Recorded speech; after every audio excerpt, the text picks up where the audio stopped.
settled in on your first night. I actually worked in that office before you.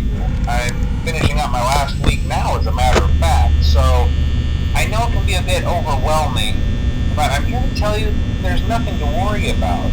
You'll do fine. So let's just focus on getting you through your first week, okay? Let's see. First, there's an introductory greeting from the company that I'm supposed to read. It's kind of a legal thing, you know.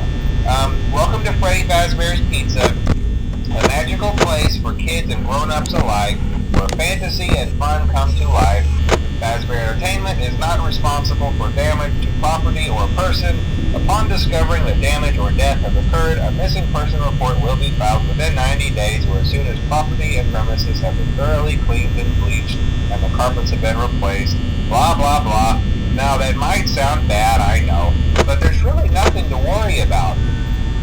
The animatronic characters here do get a bit quirky at night, but do I blame them? No.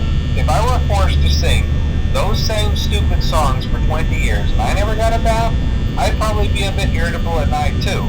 So remember, these characters hold a special place in the hearts of children and we need to show them a little respect, right? Okay. So just be aware, the characters do tend to wander a bit. They're left in some kind of free roaming mode at night. Something about their servos locking up if they get turned off for too long. They used to be allowed to walk around during the day too, but then there was the bite of 87. Yeah, it's amazing that the human body can live without the frontal lobe, you know.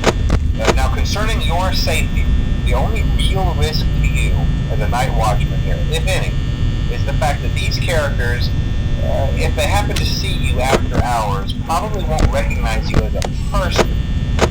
They'll most likely see you as a metal endoskeleton without its costume on. Now, since that's against the rules here at Freddy Fazbear's Pizza, they'll probably try to forcefully stuff you inside a Freddy Fazbear suit. Now, that wouldn't be so bad if the suits themselves weren't filled with cross beams, wires, and animatronic devices, especially around the facial area.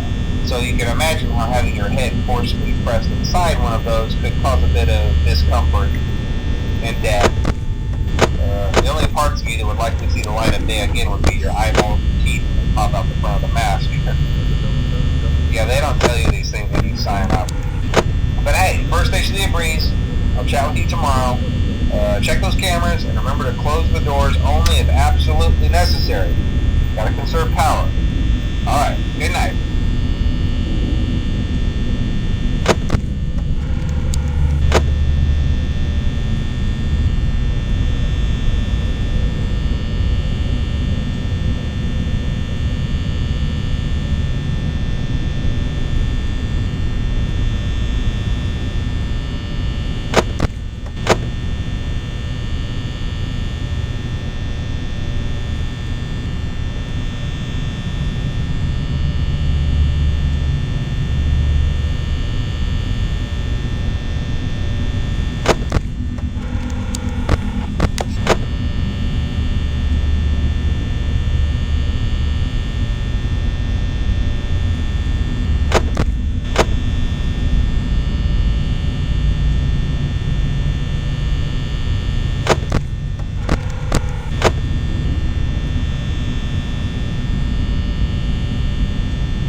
place, you know. Interestingly enough, Freddy himself doesn't come off stage very often. I've heard he becomes a lot more active in the dark, though, so hey, I guess that's one more reason not to run out of power, right? I also want to emphasize the importance of using your door lights. There are blind spots in your camera view, and those blind spots happen to be right outside your doors. So if you can't find something or someone on your cameras, be sure to check the door light. You might only have a few seconds to react. Not that you would be in any danger, of course. I'm not implying that. Also, check on the